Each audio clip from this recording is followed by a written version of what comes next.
여러분 오래 기다리셨습니다. 하이제이킹의 김상원 감독님 그리고 여진구 배우님 그리고 장준환 감독님 함께 하시겠습니다. 큰 박수 부탁드립니다. 네, 여진구 배우님 그리고 김상원 감독님, 장준환 감독님입니다. 저희 인사하고 네, 감독님 여기 앉아주시면 네네. 이렇게 앉아주시면 저의 오늘 보조 MC로서 함께 해주시면 좋겠습니다. 네, 저희 인사하고 자리에 앉겠습니다. 차렷 인사 반갑습니다. 네, 자리에 앉아주시죠.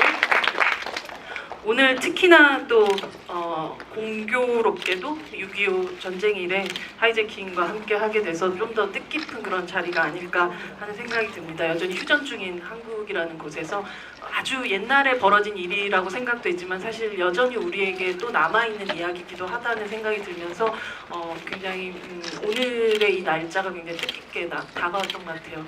영화계 보배 여진구 배우님부터 저희 하이제킹 관객가에 대한 찾아주신 관객분들에게 인사 말씀 부탁드립니다. 제가 진짜 보배진 줄 알았어요. 알죠. 9개의 보배 중에서 그래서 쓰신가요? 네, 그럼요. 마지막 감사합니다. 보배 하나를 찾아서 저희가 네, 안녕하세요 여러분, 다시 한번 인사드립니다. 하이제킹에서 용대 역 맡았고요. 네, 여진구입니다. 와주셔서 감사합니다. 네, 이렇게 늦은 시간에 이렇게 하이제킹과 함께 해주셔서 감사합니다. 연출한 김성환입니다. 아주 스페셜한 게스트가 오늘 오셨습니다. 저는 화이 괴물을 삼킨 아이 때부터 진구 배우와 같이 작업한 그리고 최근도 아니죠. 1987이라는 영화 연출한 장준환입니다. 이미 여러분들이 이 세 분의 인연과 오늘 관객과의 대화를 왜 이렇게 조합이 됐는지에 대해서 이미 조금 생각을 이미 하셨겠지만 세 분의 인연은 또 아까 감독님이 말씀하셨듯이 화이에서 괴물을 만들고 이 아이를 괴물로 만들고 이분이 괴물을 죽이시게 만드시는 그런 어떤 세 분의 인연이 있고 또 동시에 1987이라는 작품에서 감독님과 또 함께 하셨죠? 네. 그리고 김성환 감독님은 1987에서 네네. 저 조감독으로서 저를 엄청나게 많이 도와준 능력 있는 준비된 감독이었어요. 그 다음에 바로 이제 또 데뷔하게 돼서 너무 반가운 마음에 이렇게 달려왔습니다. 네. 사실 너무 감사합니다. 감독님께 진짜 감사의 말씀 네. 조금 드려야 될 것 같아요. 제가 1987 때 실수도 있었고 못한 지점도 많이 있었는데 감독님께서 너무 좋아해 주시고 해서 이렇게 진구 씨도 만날 수 있었고 이 자리에서 감독님도 뵐 수 있어서 정말로 너무 감사합니다, 감독님. 네. 이렇게 대놓고 이렇게 그런 자리죠, 이런 자리가. 네, 감사합니다. 네. 먼저 사실 관객의 입장으로서 이 영화 하이제킹 또 어떻게 보셨는지 장준환 감독님께 여쭤보고 싶어요. 네, 지금 관객분들 중에 혹시 이렇게 눈가가 촉촉하신 분들이 아마도 있으신 것 같은데, 전 영화 보면서 굉장히 좀 희한한 경험을 했던 것 같아요. 그러니까 안타고니스트와 프로타고니스트 둘 다에 이렇게 감정이입이 돼서 이게 뭐지?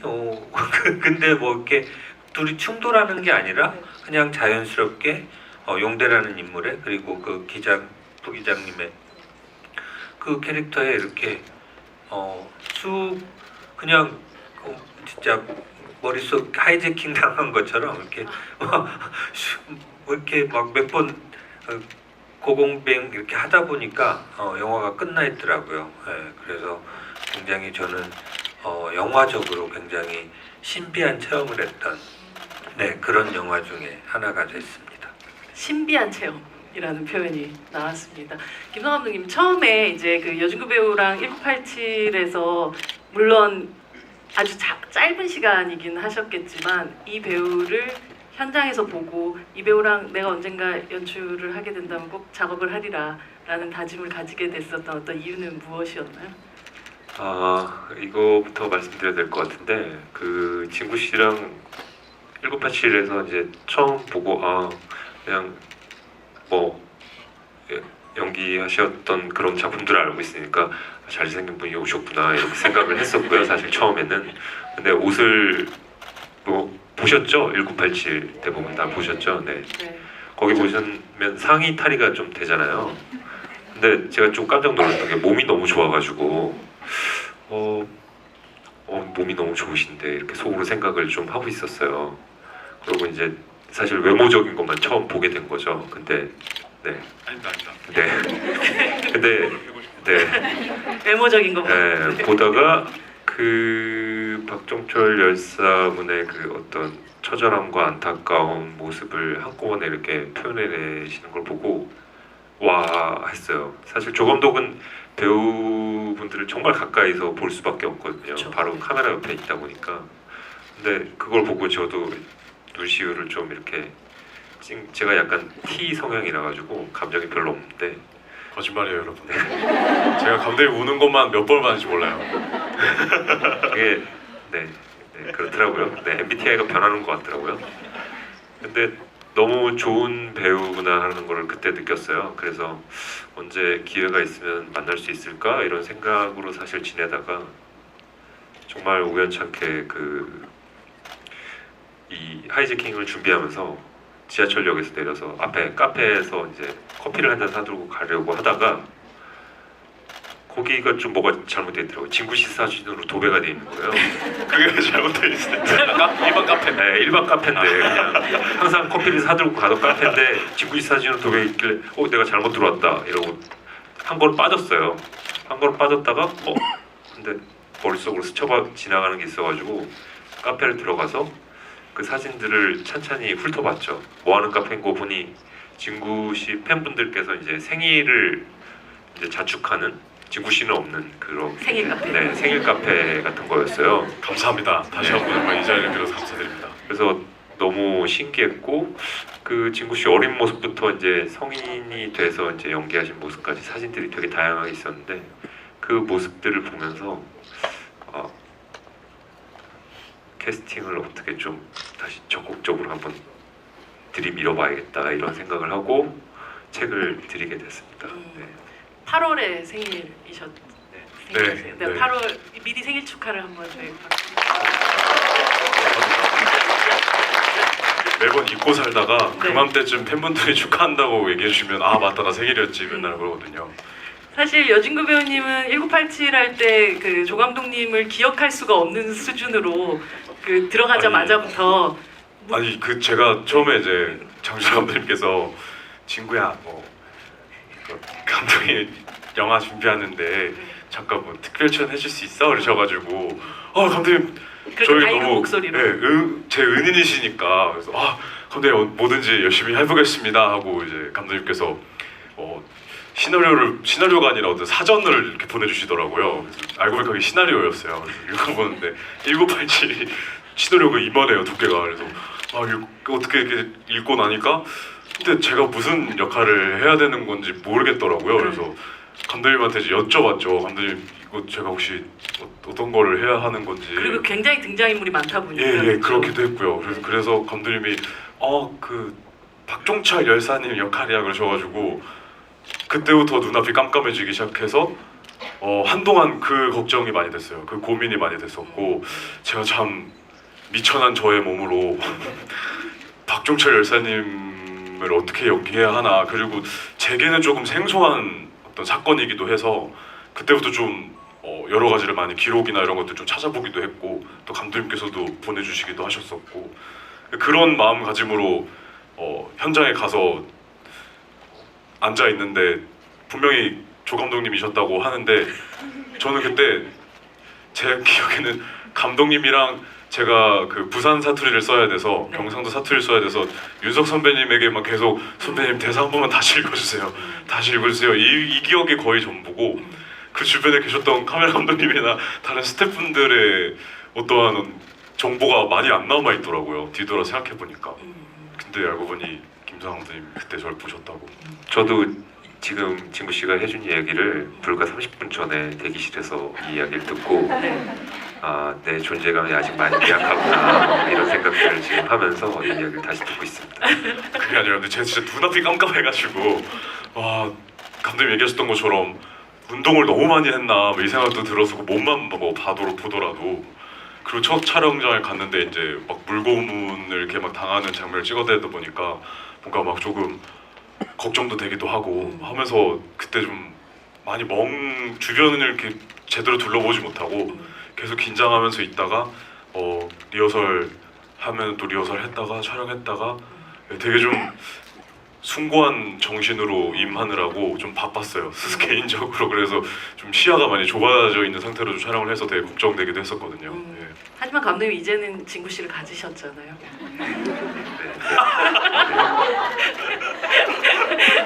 아까 김성 감독님께서 생일 카페 얘기를 하셨는데 그 진짜 지난 어린 시절부터 지금까지의 그 과정들이 쭉 붙어져 있는 사진을 보면서 이 배우의 성장들을 또 확인을 하셨을 텐데 사실 그 성장을 17세부터 보신 분이 또 여기 계신 장전 감독님이시잖아요.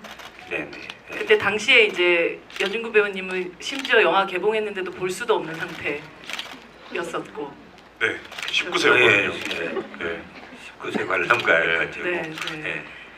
전 핫도그 먹으면서 밖에서 기다리고 있었습니다. 그러니까 영화 소리 들으면서 아 지금 이쯤 됐겠구나 이런 생각하면서 두 개나 먹었어요. 네, 우리 모두 두 개나 드셨. 우리 모두 길더라고요. 시간 길어가지고.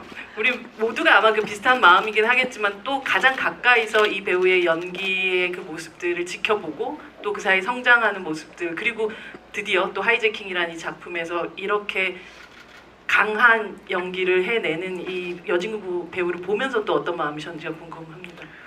네,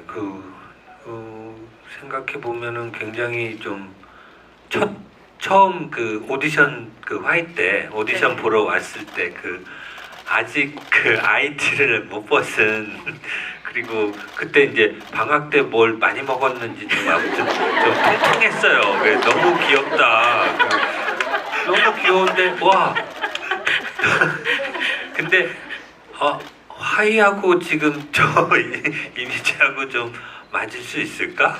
뭐 그런 걱정도 할 정도로 제가 생각한 것보다 너무 어리고 너무 밝고. 귀엽고 예, 그랬었어요. 근데 이제 오디션도 꽤 몇 번 걸쳐서 했던 것 맞아요. 같은데 네.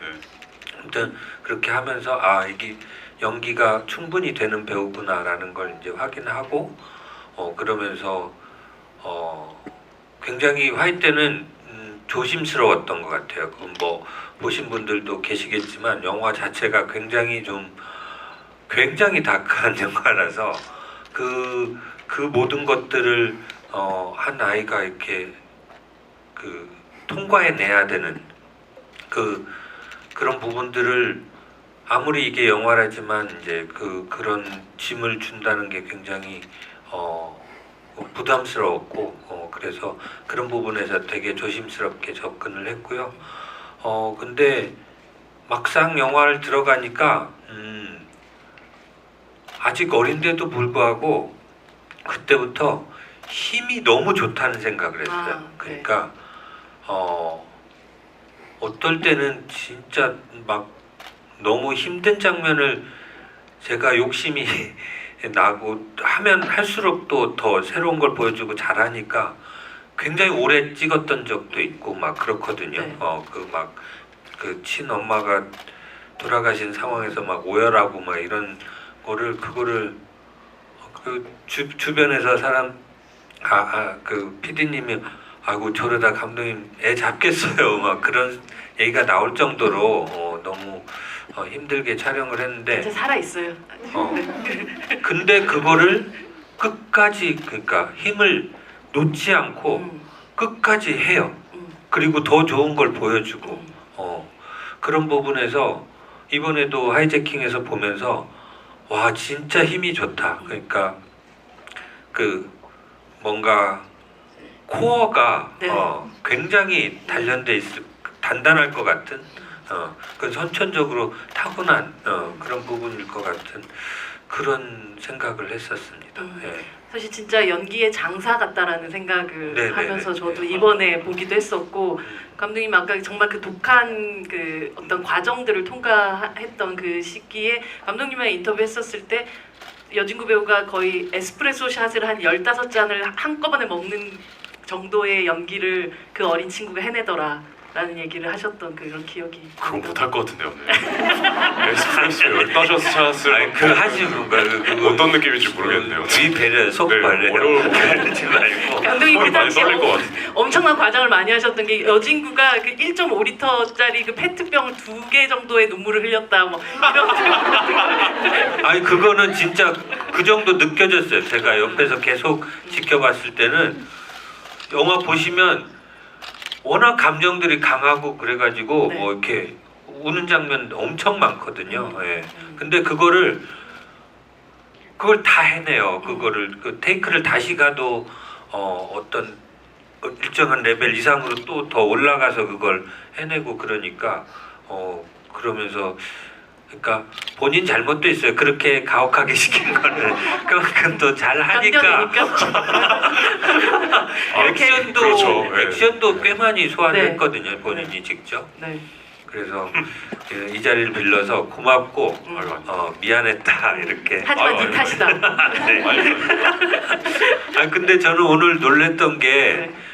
이 여진구 씨의 팬분들이야말로 진짜 찐 팬분들이시네요. 네. 그러니까 캐스팅을 도왔던 거 아니에요. 그 카페에서 그렇게 그렇죠. 준비를 하면서 맞죠. 김성환 감독님이 갈 줄 알고 그랬나? 그건 아니겠지. 눈에 띄게. 어쨌든 놀라운 사실을 또 하나 알게 됐습니다. 네. 그래서 되게 좀 약간 조금 가끔은 음. 저를 축하해 주시는 그런 행사지만 네. 이 감독에게 이 얘기 듣기 전까지는 조금 민망하기도 하고 네. 그랬었거든요. 너무 감사하지만 근데 이제는 더 감사해야겠다. 그 정도입니다. 이제는 안 하면은 서운해하실 감독님 건가요? 제작사분들 사무실 주소를 제가 많이 팬분들에게 알려드려야 되나? 그것도 좋은 방법이긴 하네요. 네. 그 주변의 카페들을 집중적으로 어떻게 그 생각이 살짝 이렇게 스쳐 지나갔었어요. 한 0. 큰 제작사 옆에 네. 항상 네, 생일 0.8초 카페를 정도. 열어주십시오, 여러분. 농담인 거 아시죠?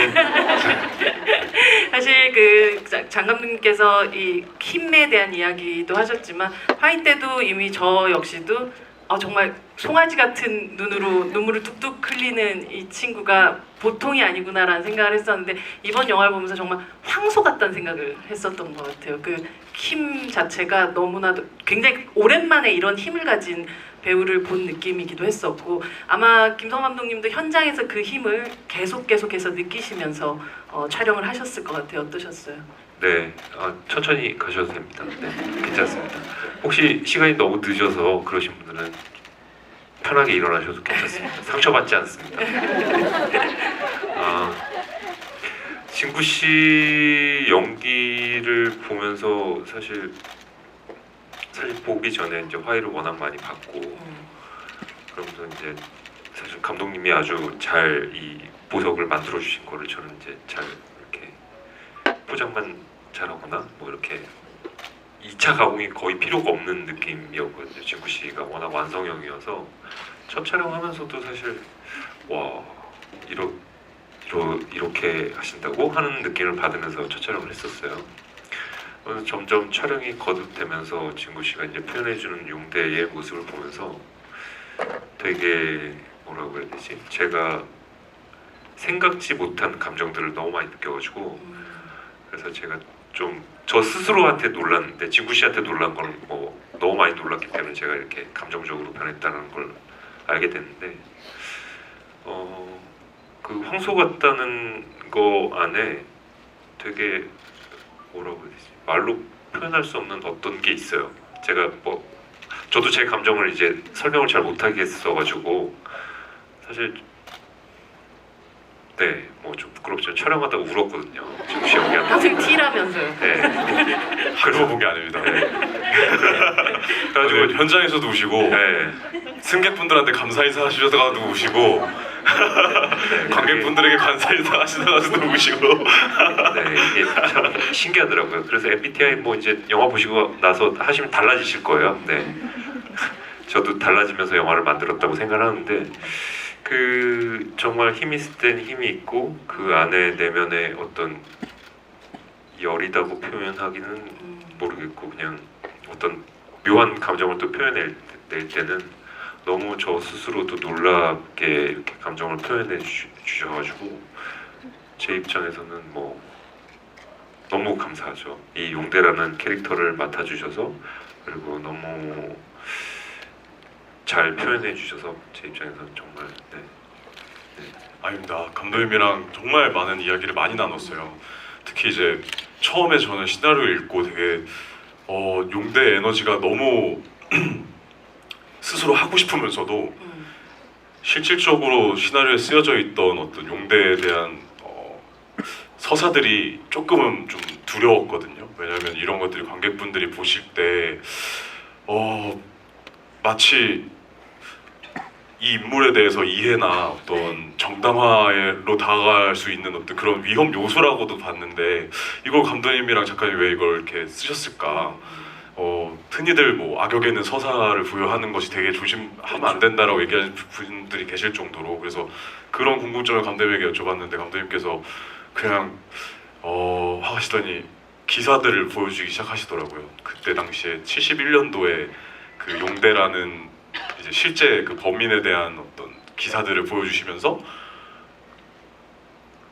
그 용대에 대한 설정들이 다 그냥 사실이에요. 그런 뭐 형에 대한 이야기라든지 뭐 본인의 이야기를 할 때 뭐 학교에 입학했을 때 어떻게 입학했는지 뭐 이런저런 그것보다도 사실 영화에 담지 못한 것보다도 더 많은 사실들이 많이 기사에 담겨 있더라고요. 네. 그걸 보면서 그럼 이때부터 감독님이랑 그럼 이제 이런 사실을 기반으로 두고 이 용대를 어떤 사람으로 만들지를 되게 많이 고민을 했거든요.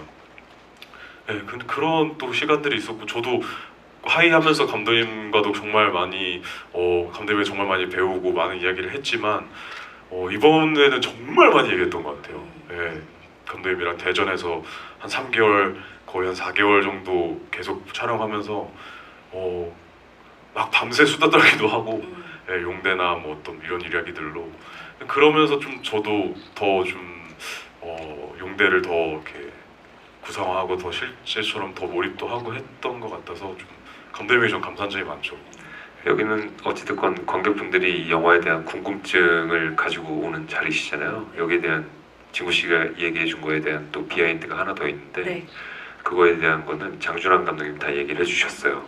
감독님과 용대 이야기를 굉장히 많이 나누셨다고. 네, 그 진구 씨에 대한 이제 캐스팅에 대한 고민도 제가 이제 여쭈었었고 진구 씨가 이렇게 하면 어떻겠냐고 여쭤봤을 때 감독님께서 이야기를 많이 나누면 참 좋을 거다라고 얘기를 엄청나게 많이 해주셨어요. 그런 거에 대한 것들을. 그래서 저는 그냥 많은 이야기를 나눠야지 하는 거였었죠. 네. 이야기를 서로 많이 나누면 될 것이다 라는 어떻게 보면 대화의 팁들을 좀 주신 셈이네요, 감독님. 제가 그랬었네. 어떤 이야기를 해주셨는지가 또 궁금해요. 용대라는 캐릭터가 사실 진구 씨가 말한 대로 이 악역이라면 악역이기 때문에 뭐 말한 대로 서사를 또 부여한다는 거에도 좀 위험한 요소들이 또 분명히 존재하고 특히나 이렇게 설득력이 강한 배우를 만났을 때 이 악역을 연기하는 배우가 갑자기 관객들을 말 그대로 설득해버리면 또 안 돼버리는 그런 지점들이 있기도 하잖아요. 글쎄요, 워낙 김성환 감독님이 이제 첫 데뷔 영화고 이제 고민이 아마 엄청 많았을 텐데, 저한테 이제 여진구 씨 얘기를 하면서 어때요라고 얘기했을 땐 저는 뭐 무조건 양발까지 다 들고 찬성인데 이제 가서 저랑 했을 때는 어렸을 테니까 네. 저는 반대로 충분히 얘기를 엄청나게 많이는 못했던 것 같아요. 뭐 물론 서로 일기를 써보기도 하고 화해에 뭐 그러니까 영화에 나오지 않는 다른 그 어렸을 적 서사들을 좀 한번 같이 써보기도 하고 그것 갖고 얘기도 해보고 뭐 여러 가지 저도 하긴 했지만 이제 충분히 이제 화해를 통해서 이렇게 말하긴 그렇지만 이제 충분히 자랐으니 이제 그 성장했으니 그 배우를 데리고 이제 충분 많은 얘기 나누면서 하면은 뭐 누구보다도 더 잘할 그런 배우다 그렇게 추천했던 것 같습니다. 예. 사실 이 악역이라는 건 결국 관객의 이해를 구하지 않으면서도 배우 본인은 어쨌든 이 인물을 끝까지 이해해 보려는 노력을 해야 하는 이중고를 좀 갖게 되는 그런 역할인 것 같아요. 사실 현장에서는 역할적으로 봤을 때는 그 거의 1대 50배 가까운 그런 에너지를 서로 가져야 되는 그런 작업이다 보니까 외롭다기보다 좀 고독한 순간들이 되게 많았지 않았을까라는 생각이 들거든요. 아마 뭐 동료로서야 외롭게 만들진 않았을 것 같고 네. 이 역할을 연기하는 배우로서는 고독한 부분이 분명히 있었을 것 같아요. 한 번밖에 안 들었어요. 총 맞고 마지막 순간에. 네. 그 실제로요. 그런 어떤 뭔가 미련이나. 근데 저도 근데 그때 당시에 그 감정이 뭔지 확실하게 좀 설명해드리기 좀 어려운 되게 복합적인 감정이 많이 들었는데, 근데 그랬던 이유가 왜 고독하지 않았었냐면 그냥 딱 너무나 뚜렷한 목표가 하나 딱 정해져 있어서 이 폭탄을 터뜨리는 순간 나는 무조건 북으로 간다 이것만 바라보게 되다 보니까 뭐 어떤 내 지금 뭐 남 혼자만의 싸움이고 이런 거에 신경이 전혀 안 쓰였고요. 그리고 감독님과도 아까 뭐 얘기해 주셨지만 되게 그 잡기 어려운 선에 대해서 상당히 고민을 많이 했었고, 감독님도 그렇고 저도 그렇고 어쨌든 만들어야 하는 입장에서는 이 인물이 이해가 좀 위험하지만 되는 지점이 분명히 있었어요. 그래서 근데 다행히 또 감독님과 저 둘 다 이제 우리 이러면 안 돼. 우리 또 정신 차려야 돼 하는 시점도 있었고, 근데 그러고 나서 보니 그렇다 보니 그 시점을 깨닫기 전에는 조금 더 현재 지금 담겨져 있는 용대보다 더 감정적인 모습들이 많이 보였던 것 같아요. 감정에 좀 호소를 한다든지 뭔가 좀 더 근데 정신을 차렸죠. 용대가 물론 뭐 그런 식으로 연기를 하고 뭔가 좀 더 자기의 서사를 더 강조한다든지 뭐 이렇게 연기를 하면 훨씬 더 악한 인물처럼 보였을 것 같다는 생각은 들어요. 좀 더 좀 악마의 속삭임을 계속해서 전하는 뭐 이런 느낌이 들을 수는 있겠지만, 근데 그게 실제로 관객분들에게 들었을 때 그리고 이 사실이 좀 위험하더라고요. 실제로 그래 저런 삶과 저런 핍박을 받은 사람이면 저럴 수 있겠다라는 생각이 들겠는 거예요. 그래서 이게 정당 아닌가 하는 순간이 딱 들면서 안 되겠다. 용대는 그냥 단순히 그냥 이 폭탄을 가지고 이걸 비행기 안에서 내가 터트리는 순간 난 이제 더 이상 평범한 사람이 될 수 없고 이곳에선 살 수 없고 어떤 그 선을 넘어가는 사람을 표현해보자라는 생각이 좀 들었고요. 거기에서 이제 본인의 과거를 그냥 정말 어떤 뭐 나 불쌍하지, 나 이해되지의 모습이 아닌 그냥 정말 나 이랬어 뭔가 좀 당당하고 다만 그렇기 때문에 난 그냥 지금 나는 제일 중요한 건 북으로 가는 거야. 너희들 이해 필요 없고 그냥 난 무조건 북에 가서 살면 돼가 좀 가장 큰 목표가 되다 보니까 그러다 보니까 이 폭탄을 터뜨리고 나서 이후에 그 씬들이 어찌 보면은 이제 싸움의 시작이었는데 전혀 이제 그런 감정은 들어본 적은 없었던 것 같아요. 그냥 저에게는 그냥 딱 하나의 목표밖에 없었어요. 사실 그 힘이 굉장히 셀 수 있었던 것도 어쩌면 방향성이 흐트러지지가 않고 이제 한 방향을 향해서 쭉 나아갔기 때문에 가능했던 것 같다는 생각이 들기도 하고, 그래서인지 이 영화 속에서 용대가 보여주는 액션의 뭐 타격감이라든지 뭐 이런 것들도 굉장했었거든요. 사실 예전에 화이 때도 또 옥상 그 지붕 위에 막 날아다니고 뛰어다니고 할 때 그때 여진구 배우님 어머니께서 괜찮다고 죽기 하겠어요? 라고 얘기하셨던 감독님과 그런 대화를 나누셨던 어머님의 담대함에 저희들이 깜짝 놀랐던 것 같은데 지금 생각해봐도 진짜 너무 미안하고 물론 이제 안전장치나 뭐 네, 그 그럼요. 밑에서 다들 안 보이는 곳에서 모든 무술 감독님들이 다 저만 보고 계세요. 제가 혹시 어떻게 될까 모든 촬영장이. 근데 아니, 제작부에서 감독 이건 아닌 것 같아요라고까지 얘기했는데도 본인이 그래도 해보겠다라고 또 예 그랬던 적도 네. 있고 그래서 말린 적도 있어요. 어. 네, 심지어. 이건 아닌 것 같다. 네, 이거는 진짜로 프로페셔널들이 하는 거지 배우가 할 필요는 없다라고 말렸던 적도 있고 그 되게 굉장히 추웠거든요. 그 해가 그래가지고 그 막 지붕 위에 또 이제 뭐 막 물도 뿌려져 있고 네. 막 다 얼어 있고 막 네. 이런 상황에서 그런 액션을 한다니까 진짜 막 조마조마하면서 이렇게 지켜봤던 것 같은데 오 그거를 다또 또 이제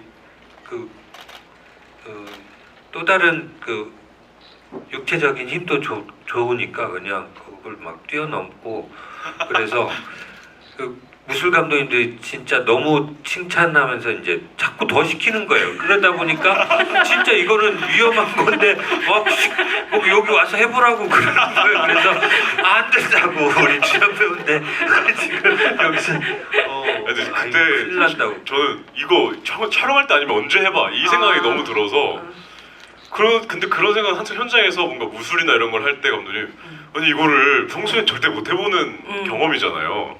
그래서 되게 하고 싶어요. 되게 막 자극하고 저를 막 그거 딱 했을 때 막 재밌고 잘하면은 막 또 더 막 해보려고 막 하고. 도파민과 막 이런 것들이 또 막 나오고 이러니까 이거는 근데 그래서 이제 그때 화이 때는 한창 또 저도 막 16, 17 막 이때니까 네. 막 그러니까 주변에서 감독님이랑 선배님들이 친구야 안 된다 그만 적당하다 이 정도가 됐다 이렇게도 많이 말려주셨던 것 같기도 하고 하지만 27, 28이 된 오늘도 여진구 배우님이 몸을 사리지 않고 사실 하이제킹에서도 어마어마한 또 액션들을 계속 소화해내신 거잖아요. 어마어마했나요 감독님? 발톱이 빠졌어요. 네, 발톱이 빠졌는데 얘기를 안 했어요 저한테. 아, 네, 본인도 아픈지 몰랐다고 얘기하시는데 하니까 새끼 발톱이 어떤 장면 찍을 때? 그 인멜만 턴이 끝나고 그 벽에 이렇게 비행기가 내리꽂히면서 아. 진구 씨가 벽에 이렇게 아. 쾅 하고 처박는 장면 있잖아요. 네. 그때 정말 세게 부딪혔거든요. 근데 괜찮나 했더니 괜찮다고 하시길래 그럼 네 오케이 그 다음 거 갈게요 했는데 그날 전혀 내색을 안 했어요. 뭐 그 다음에도 끝날 때까지 내색을 안 했는데 촬영 끝나고 알았어요. 진짜 몰랐어요. 진짜 정말 몰랐고 아니 그냥 딱 부딪히고 나서 다행히 뭐 다친 데 없고 오케이 하고 뭐 감독님 뭐 지구 씨 괜찮으세요? 괜찮습니다. 뭐 안 다쳤습니다 하고 그러고 이제 촬영 잘 마치고 며칠 지나고 나서 점점 그 왼쪽 새끼발톱이 뭔가 색깔이 점점 변하는 거예요. 그래서 얘가 왜 이러지? 근데 진짜 하나도 안 아팠어요. 그래가지고 이거 왜 이럴까 하고 지나고 나서 보니까 그게 어느 순간 그냥 자연스럽게 톡 하고 빠지더라고요. 그래서 발톱이 빠질 때 이렇게 빠지는구나 이것도 알 수 있었고 그러고 나서 또 자연스럽게 또 나더라고요. 혹시 통증을 못 느끼는 병이 있거나 이런 건 아니죠? 아니 있습니다. 아니 느낌도 근데 저도 되게 진기했어요. 근데 되게 진기했어요. 되게 뭔가 발톱이 빠지고 막 이게 되게 어떨 때 보면 막 고문 방식이잖아요. 그렇죠. 1987에서 네. 나올 법한. 그래서 뭔가 전혀 이럴 거라고 생각을 못했는데 네. 되게 안 아프고 뭐 물론 뭐 부딪혀가지고 이 안에서 뭐 어떻게 됐는지 모르겠지만 그리고 그냥 그냥 톡 하고 빠지고 그리고 뭐 걷고 다니는데도 이상도 없고 네. 막 뭐가 막 느낌이 이상하다거나 이런 것도 없었고 또 자연스럽게 또 발톱이 나오기 시작하더니 지금은 굉장히 정상적으로 이렇게 있거든요. 그래서 그냥 뭐 그렇게 됐구나 하고 지나고 이제 촬영 다 마치고 나서 감독님이 이번에 프로모션 홍보하면서 막 이런저런 얘기하다가 뭐 다들 다친 적 없고 뭐 찰가상 없고 뭐 이렇게 얘기하시길래 감독님 저 새끼 발톱 빠졌었어요. 맞아요. 하니까 감독님이 그제서야 네? 뭐라고요? 그러시더라고요. 그래서 이 얘기를 해드렸더니 진짜 모르셨죠. 제가 말씀을 안 드렸으니까. 장경 감독님 뭔가 계속 얘기를 그 진짜 대단하고 그러니까 그게 세트 자체를 돌리면서 촬영하신 거죠 실제로. 네. 그러니까 이제 컨트롤이 안 되고 이렇게 부딪혔던 것 같은데 진구 씨는 독립운동을 해도 잘하겠다 이런 생각이 갑자기 드는데 네. 근데 진짜 제가 막 아팠는데 막 멋있어 보이려고 이렇게 하는 게 아니라 진짜 안 아팠어요. 아예 그 부딪힌 줄도 몰랐어요. 그래서 제가 영화 보셨으니까 아시겠지만 신발도 뭐 약간 워커 같은 거 신고 그래가지고 아예 저는 통증이 아예 안 왔어요. 그래서 아예 모르고 지내다가 어느 날 보니까는 씻으면서 보니까 얘가 점점 얘가 보라색으로 변하더라고요. 그래서 이게 왜 이럴까? 얘가 왜 이럴까 하다가 이제 그제서야 저도 스쳐 지나갔죠. 아, 내가 그때 왼쪽 발 그쪽으로 떨어져 그때 그랬나?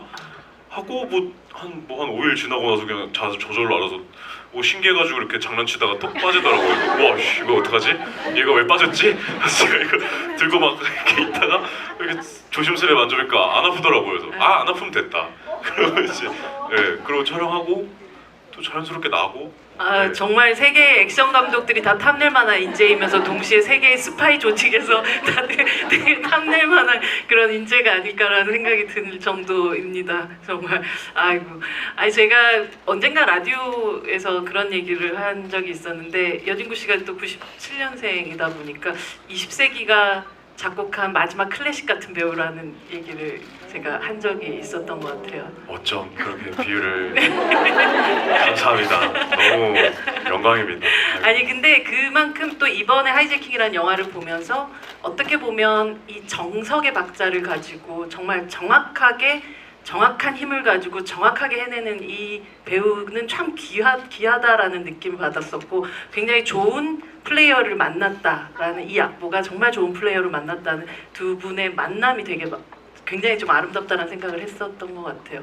감독님 현장에서 또 보시면서 사실 특히나 이런 악역들을 연기를 할 때 제가 가끔 그런 표현을 쓰긴 하는데 살짝 공작새 같은 연기를 하시는 분들이 있거든요. 뽐내는 연기.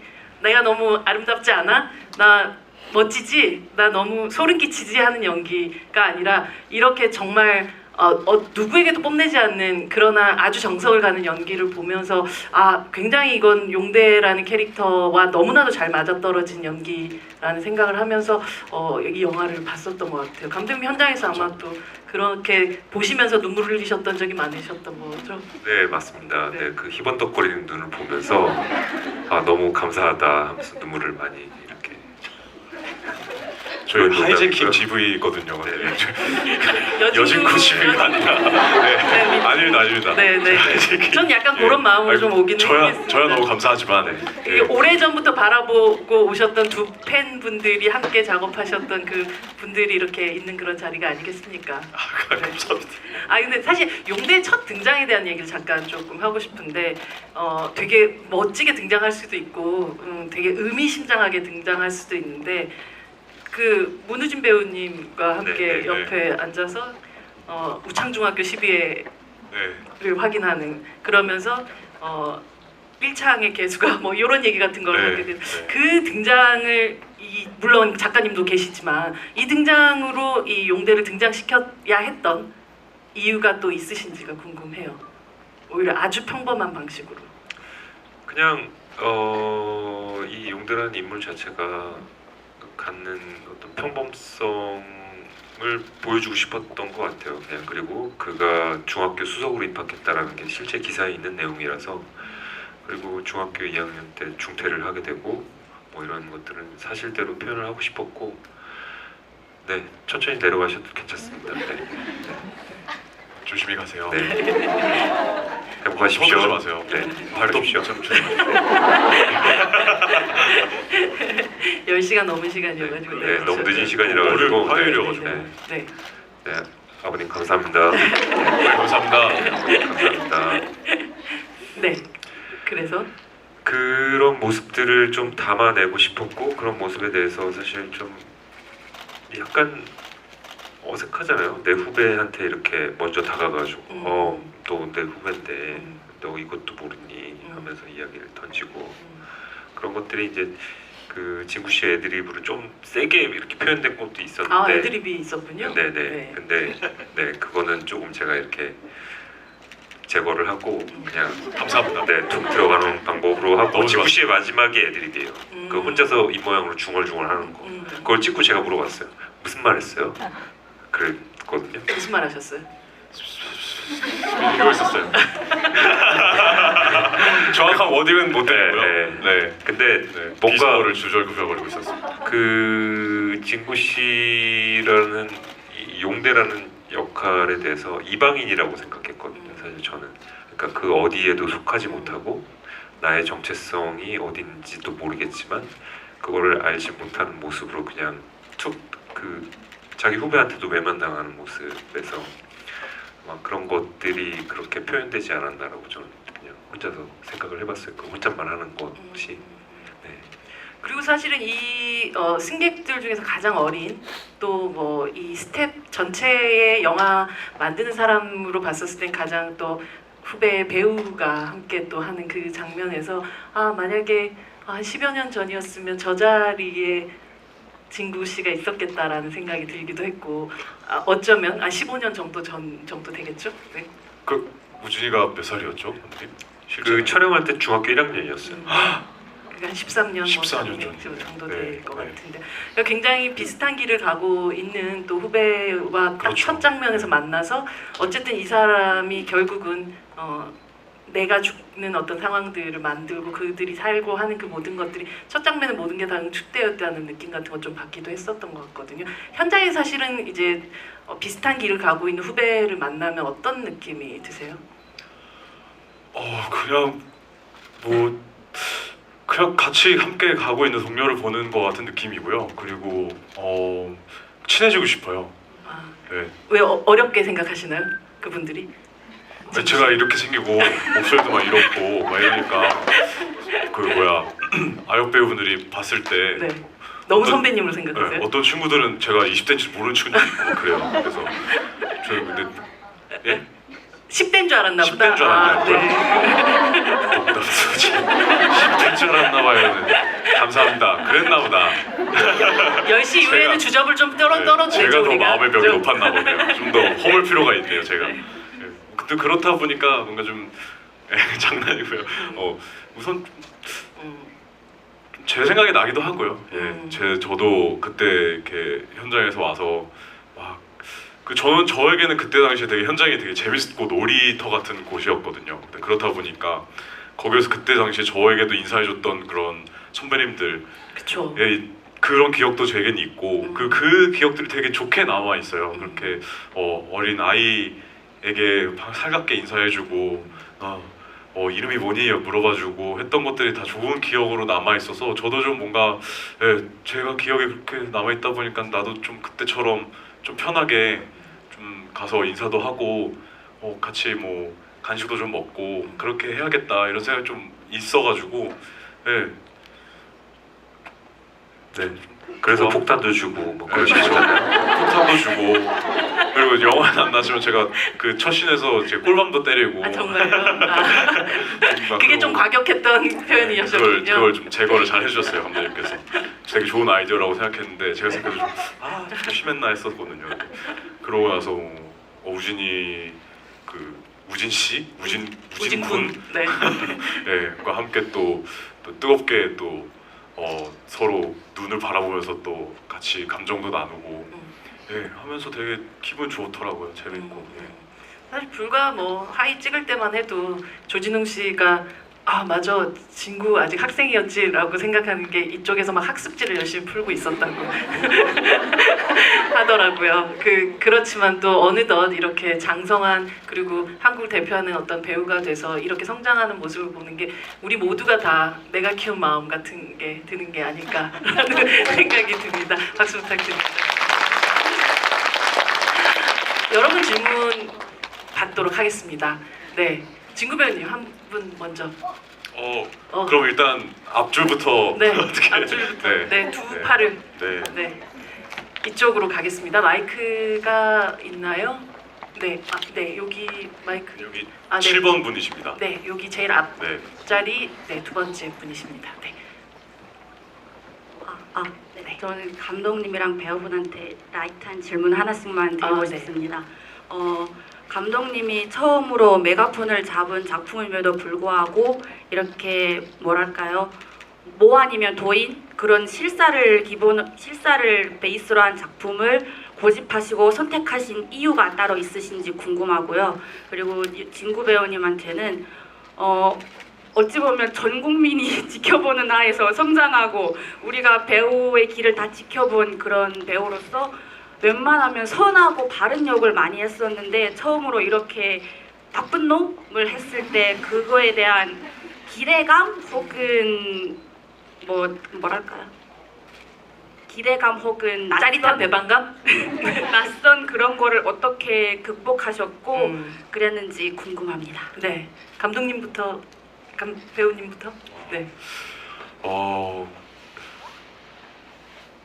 우선 몰랐습니다. 그렇게 많은 분들이 저를 지켜봐 주고 계시지. 이게 우리의 갑자기- 팬만이죠.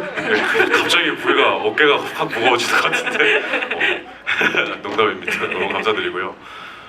글쎄요, 뭐 일단 아무래도 제가 배우가 앞으로 연기를 내가 앞으로 할 수 있는 만큼 최대한 하고 싶다라고 생각했던 부분이 바로 좀 이 지점인 것 같은데 다른 삶을 살아보는 게 저한테 굉장히 큰 재미와 흥미가 있더라고요.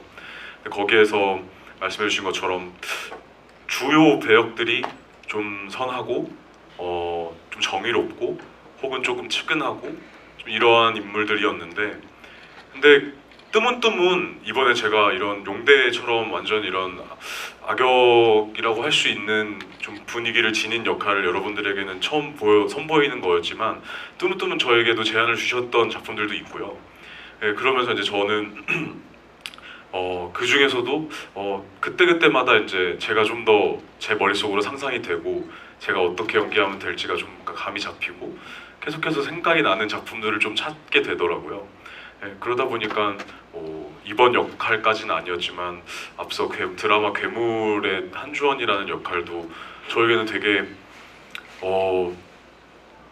이런 역할이 나에게 오다니라는 생각이 들 정도로 좀 너무 해보고 싶다. 너무 비호감이고 막 너무 애가 막 어떻게 이렇게까지 자기 이렇게 어리석은 세상 속에서 이렇게 갇혀서 살고 있지? 그러면서 오히려 제가 보이더라고요. 제가 한동안 좀 그렇게 살았던 적이 있는데 그러면서 이제 이 역할은 너무 재밌겠다 이런 생각도 들어서 또 했었던 거고 이번 용대도 좀 그런 뭔가 순수한 좀 일단 1차원적인 호기심이 먼저 드는 것 같아요. 나와는 굉장히 다른 네. 사람이고. 나와도 다르고 네. 그리고 뭔가 막 용대는 참 이 에너지를 내가 과연 해낼 수 있을까라는 어떠한 두려움도 생기면서 근데 제가 계속 그거를 연습하고 있더라고요. 머릿속으로 막 시뮬레이션도 돌리고 이런 모습이지 않을까? 막 용대가 이런 모습이지 않을까? 막 이런 감정이 일어나? 막 이런 걸 계속 상상하고 있고 생각하고 있는 저를 보는 순간 그냥 나 이거 해야겠다. 출연해야겠다. 이거는 나 지금 이미 흥미를 느꼈구나. 이런 생각이 딱 들면서 그런 생각에 좀 뭔가 글쎄요, 극복이나 이런 것보다는 좀 더 도전하는 거에 조금 더 생각이 좀 드는 것 같아요. 그런 감정이. 예. 드라마 괴물 얘기를 하니까 그 신하균 씨와 함께 또 등장을 하셨잖아요. 그러니까 약간 장준환 감독님의 이 마수에서 벗어나지 못하는 어떤 삶을 계속 살고 계시다라는 생각이 들기도 하네요. 머릿속에 항상 장준환 감독님이 어딘가 계시죠. 저에게 영향이 너무 큰 감독님 두 분이십니다. 감독님 아까 첫 질문에 대한 제가 이 영화를 하게 된 거에는 사실 제가 연출부 조감독 생활을 한 지가 20년이 됐는데 이렇게 연출이라는 걸 하게 된 거는 여기 계신 장준환 감독님과 저기 김성수 감독님, 최근에 김성수 감독님이 되게 크게 영향을 주셨고 그리고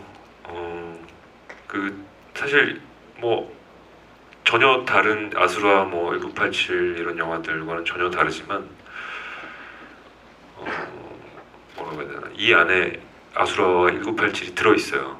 네, 그거를 눈치채실 분들은 눈치채실 것 같고 모르실 분들은 모르실 것 같은데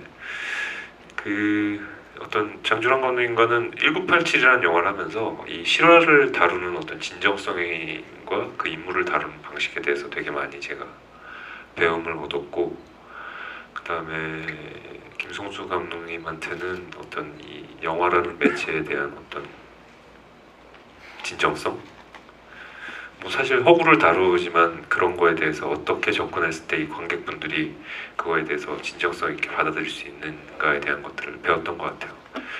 그렇게 하면서 이제 사실 그런 모습들을 보면서 사실 감독님들 보면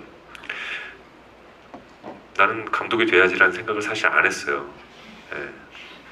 그런 생각을 한 게 거의 20년 전이었고 최근에 김성수 감독님과 장준환 감독님을 그 뒤에 이제 몇 분 뭐 이해준 감독님, 김성훈 감독님 이런 분들을 뵈면서 제가 감독이 되어야겠다라는 생각을 하게 된 거는 이분들이 가진 어떤 진정성에 대한 모습들이었던 것 같아요. 이분들이 보여주려고 하시는 것들 그런 것들을 조감독으로서 잘 수행하고 잘 보여주지 하다가 어느 순간 다시 초심으로 돌아가서 욕심이 났던 것 같아요. 그러면서 이제 1987 끝나고는 작가님하고 자주 뵀었거든요. 작가님하고 뵈면서 뭐 이런저런 이야기를 하다가 처음 이 이야기를 해주셨어요. 작가님이 뭐 비행기에서 폭탄이 터져서 북으로 가다가 폭탄이 터졌는데 해변에 불시착을 했어. 그때 승객들이 다 살았다. 이런 얘기를 해주신 거예요. 그래서 아니 작가님 이거 영화보다 더 영화 같은데 왜 글로 안 쓰셨어요? 이렇게 여쭤봤더니 아니 뭐 이거 이야기가 또 짧고 뭐 이런데 좀 애매하죠. 이거 영화로 만들면 사람들이 다 이거 뭐 너무 가짜 같은데 이거를 영화로 만들었냐 이런 얘기 할 거다. 근데 이게 실화임이 밝혀지면 아마 사람들이 재밌어 하지 않겠냐라고 말씀드렸고 그랬더니 작가님이 되게 고민을 좀 하시다가 감독은 누가 하지? 그러길래 감독님, 작가님 여기 좋다는 사람이 여기 있습니다. 절 시켜주십시오. 이렇게 바로 부탁을 드렸어요. 그러면서 이 작품이 시작됐고 작가님이 앞에 YS 11기 사건을 꼭 넣어야지 이 이야기가 완성이 될 것 같다 라고 얘기를 해주셔서 저도 너무 좋았고 그런 부분에서 이제 이 영화가 시작되게 됐습니다. 네. 네, 다음 질문으로 빠르게 넘어가도록 하겠습니다. 장준환 감독님 한 분 질문하실 분을 앞에서 했으니까 좀 뒤에서 뒤로 갈까요? 할까요? 네, 저 뒤에 저 뒤에 네 저기 네 이쪽 두 번째 제일 끝에 줄입니다. 네 가겠습니다. 네. 안녕하세요. 저 일본에서 이 영화 이 자리 좀 잡으려고 왔는데요. 일본에서 오셨다고요? 네. 와 감사합니다. 긴장돼가지고 죄송해요. 이 영화 보면서 너무 여진그 배우님의 약간 미세한 표정이든지 약간 눈 속에 보이는 열이 좀 보이는 것 같아가지고 되게 그 연출을 감독님들이 하시면서 여진그 배우님이 약간 이 눈이나 표정이 제일 깊숙게 되게 약간 감성적이었다 이런 게 있으면 알려주시면 좋겠고 네. 또 여진그 배우님한테는 제가 아까 발톱 이야기 하셨는데 저도 빠진 적이 있어가지고 저는 놀이공원에서 놀다가 빠지고 그 발톱을 아직 좀 약간 보물처럼 갖고 있는데 혹시 그 발톱이 어떻게 된 건지 좀 감사합니다. 감사합니다. 발톱 혹시 간직하고 계세요? 보석함에? 안타깝게도 저는 그 발톱을 폐기 처분했습니다. 네, 그렇다고 합니다. 네. 종량제에 잘 넣어서 휴지로 한번 감싸서 발톱은 또 나니까요. 네, 감사합니다. 감독님들, 여진구 배우의 눈을 보면서 네, 그 사실 진구 씨가 연기한 용대를 보면서 제가 사실 크게 큰 의미를 못 받았던 대사가 하나 있어요. 할머니 딸은 좀 늦게 만나야 되겠네라는 대사였는데 그거를 촬영하면서 사실 울었어요 제가. 그러니까 이 용대라는 인물이 그 말을 했다라는 거의 의미를 알겠더라고요. 그래서 되게 테이크도 여러 번 가면서 감독님처럼 뭐 그 PT병 1.5리터 2개를 채울 정도의 눈물을 이렇게 요구하진 않았는데 제일 아마 제가 모든 거를 통틀어서 제일 많이 테이크를 가봤을 거예요. 테이크를 찍고 그 중에서 이제 선별해서 이제 영화에 담았는데 그때 눈이 저는 제일 기억에 남고 그리고 또 하나는 스객들을 돌아볼 때 그 눈이 제일 기억에 남습니다. 네. 그 희번덕거리는 눈 말고요. 네. 장주환 감독님은 기억하시는 여진구 배우의 눈.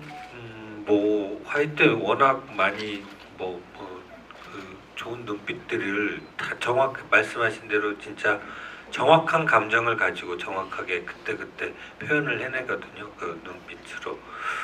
근데 그 중에서도 이제 그 마지막에 그 석태 아버지를 쏘고 나서 그냥 그 여러 가지 감정이 담긴 그러면서 눈물을 흘리고 있는데 그게 이제 그 거의 영화의 마지막이라고도 볼 수 있는 그런 감정들인데 그때 느낌을 그러니까 뭐 연출로서 제가 막 뭘 뭐 이런 감정 있고 뭐 이런 거다라고 굳이 설명 안 했음에도 불구하고 그 너무나 그 눈빛에 많은 것을 담아줘서 정말 놀랍기도 하고 고마웠던 기억이 있고요.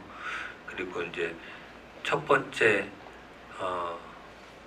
아버지 이제 죽일 때 네. 그때 이제 왜라고 계속 물어보면서 이렇게 그때는 이제 엄청난 에너지가 또 느껴지고 그랬던 부분이어서 그때 그거는 이제 뭐 그냥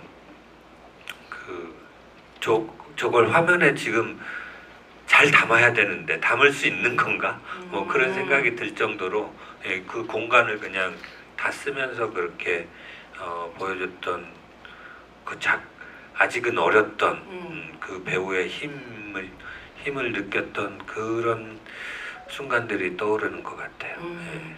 그러고 나서 이제 뭐 진구 배우님은 그 자신의 눈으로 한 2, 3년 후에 극장에서 최초로 보시게 되셨을 거 아니에요? 네, 그렇죠. 내가 저런 눈을 가졌었다니.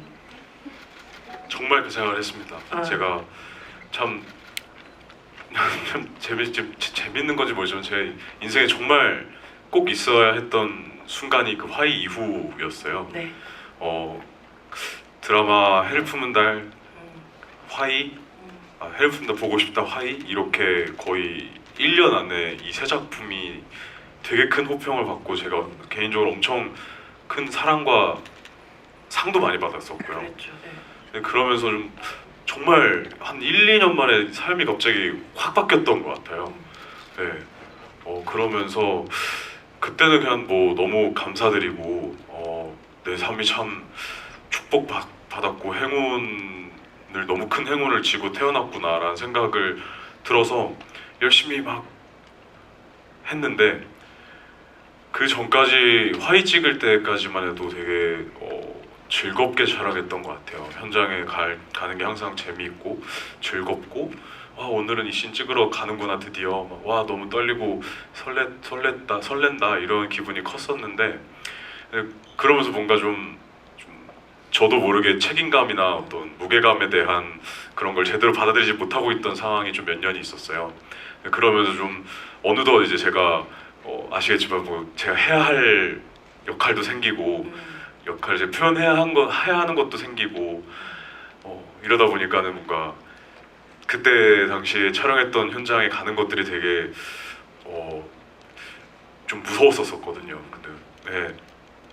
그랬었는데 그렇게 한 20살 뭐 20대 초반까지 이렇게 지내다가 이제 화이를 봐야지 내가 성인이 됐으니까 하고 다시 봤을 때 그때 제 모습을 다시 돌아보게 되면서 빨리 이 에너지를 다시 찾아야겠다. 참 저때 생각해보니 다시 돌이켜보니 나 정말 연기를 좋아하고 연기하는 걸 되게 재밌어 했었구나. 그리고 참 그냥 순수하게 연기하는 것 같았고요. 크게 생각 안 하고 그냥 뭔가 느껴지는 대로 화이가 이랬을 것 같다라고 느껴지면 느껴지는 대로 이렇게 참 어떤 필터 없이 다시 한번 고민 없이 뭔가 좀 되게 순수하게 연기했던 것 같은데 지금은 되게 막 잘해내야 되고 잘하고 싶고 뭐 이런 저의 욕심 때문에 너무 내가 많은 생각을 많이 하고 있구나 이런 생각도 들고 저에겐 참 여러모로 영향이 컸던 작품이었고 역할이었던 것 같아요. 네. 사실 그리고 그 눈을 사실 조금 더 깊게 더 강하게 만날 수 있었던 작품이 하이제킹이어서 저는 사실 뭐 2017년 그리고 또 2024년이 또 여진구 배우님에게는 하나의 또 새로운 도약대들이 되었다라는 생각을 하면서 이 영화 봤었던 것 같습니다. 사실 이 질문의 하나의 답들이 너무 길다 보니 저희가 원래 20분까지 해야 되는데 한 5분 정도가 이미 오버가 된 상태이긴 하거든요. 여러분들 정말 마지막으로 딱 질문 하나만 받아도 되나요? 괜찮나요? 네. 그 감독님이 그러면 마지막 질문자를 선택해 주십시오. 제일 멀리서 오신 분 혹시 일본에서 오셨는데 일본은 네 질문을 하셨으니까 네. 지역적으로 제일 멀리서 오신 분 계신가요? 중국이요. 예? 중국이요. 차이나. 차이나 중국이요? 네 오, 그러면 네. 네, 차이나 네, 가겠습니다. 뭐 이런 느낌으로 네, 가겠습니다. 멀죠. 네, 멉니다. 네. 여기죠. 네, 하나, 둘, 셋, 넷, 다섯 번째 쪽이. 네. 질문 하나만 부탁드릴게요. 저희 시간이 많지가 않아서요. 네, 안녕하세요. 네. 네. 네, 저 전국에서 왔고요. 네. 그 영화를 잘 보고 질문은 하나예요. 네. 아까 많이 말하는데 혹시 감독님이와 그 여진구 배우님 그 영화를 준비하면서 또 촬영하면서 제일 애쓰던 부분 그리고 배우님이 그 연기하면서도 제일 애쓰던 제일 어려운 부분은 어떤 면은 좀 여쭤보고 싶습니다. 네, 감사합니다. 네, 감독님 먼저 하실까요? 그 제일 애쓰던 거는 용대인 것 같아요. 용대라는 인물이 어찌됐건 그의 행동이 용서받을 수는 없다고 생각이 들거든요. 근데 저는 어찌됐건 이 용대라는 캐릭터를 만들고 준비하는 입장에서 어느 순간 제가 이제 사랑에 빠지게 됐고 이 친구를 이해를 하게 돼버렸어요. 그러면서 뭐 어찌됐건 그 실존 인물을 영화 속에서 만들었지만 그런 순간을 제가 진구 씨한테 고백했어요. 저는 이렇게 돼버렸다. 당신이 막아주셔야 된다. 나의 사랑을 네. 네가 책임져라. 네. 근데 되게 무리한 부탁이었다라는 게 오늘에서야 알겠어요. 네. 진짜 웃겼었는데 감독님 뭐라고 하셨나요? 저한테 정말 진지하게 진구 씨가 막아주셔야 돼요. 어. 그러셔가지고 예? 전 이미 돌이킬 수 없는 강을 건넜어요. 그래가지고 감독님 이게 무슨 말씀이세요? 감독님 지금 그럼 무슨 말씀하시는 거예요? 감독님 전 이미 그렇게 돼버렸어요. 그러셔가지고 그럼 제가 열심히 한번 저도 말려보겠습니다 해놓고 감독님 저도 지금 그렇게 되기 일보 직전입니다. 이런 말도 막 나누고 하지만 두 분 네. 판문점 넘어가지 않으신. 안 넘어갔습니다. 네. 예, 저, 예, 여기 살고 있습니다. 네. 아까 그 질문 네. 간단하게 답을 좀. 네, 감독님 말씀하신 것처럼 어찌 보면은 그만큼 강력한 서사였다고 좀 생각이 들고요. 또 그게 이게 참 저도 실화라는 게 조금 가슴이 좀 아프기도 하면서 그러면서 감독님이랑 계속 여러 가지 좀 얘기들을 나눴어요. 정말 많은 밤을 뭐 이렇게도 해볼까 저렇게도 해볼까부터 시작해서 이게 참 좀 어렵다. 생각보다 어렵다. 확실히 이거를 관객분들에게 오해 소지 없이 우리가 용대를 용서해달라고 만드는 영화는 절대 아니니까요. 그래서 어떻게 하면 이 사람이 그런 모습으로 관객분들에게 다가갈 수 있을까라는 생각을 했을 때 그러면 이 사람을 그냥 그런 사람으로 만들자. 자기가 지금 용서받을 수 없다는 걸 알고 있고 이미 그렇기 때문에 용서받을 수 있는 곳으로 무조건 가야 한다라는 어떤 절실함을 가져보자 라는 좀 결론에 도달을 할 수 있게 됐고요. 예, 그래서 참 이번에 지금 개봉을 하고 또 며칠 지났지만 아직까지도 어쨌든 어떻게 많은 관객분들이 또 용대를 봐주시고 또 생각해 주실지 좀 많이 아직까지도 많이 떨립니다. 네. 여러분들이 또 보신 어떤 용대에 대한 생각들 그냥 마음속에만 두지 마시고 SNS 이렇게 각종 또 많은 사람들이 그걸 볼 수 있도록 또 올려주시면 좋을 것 같아요. 정말 아까 사실 들어오기 전에 여진구 배우가 너무 말이 길어지면 어떡하죠? 우리 진짜 밤새 할 수 있을 것 같은데 약간 이런 분위기였는데 지금 진짜 그렇게 상황이 됐네요. 제가 계속해서 여기에서 막 얼굴이 좀 뜨거워지는 그런 느낌이긴 한데요. 장정 감독님부터 오늘 또 늦은 시간까지 이 자리 지켜주신 관객분들한테 마지막 인사 부탁드립니다. 네, 정말 여러분들이 눈으로 확인하셨겠지만 정말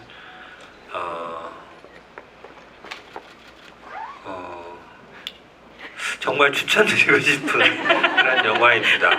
특히나 이제 우리 여진구 배우의 그 오랜만에 스크린에서 이렇게 그 강렬한 눈빛과 힘과 이런 것들을 다시 한번 느낄 수 있는 계기여서 정말 저는 저 개인적으로 너무 반가웠고 네. 너무 뿌듯하고 저 왠지 모르겠지만 저도 자랑스러운 그런 영화가 된 것 같아요. 그래서 많은 관객분들 많이 사랑해 주시고 소문 많이 내주시고 하시면 좋을 것 같습니다. 네. 감사합니다. 감독님께 큰 박수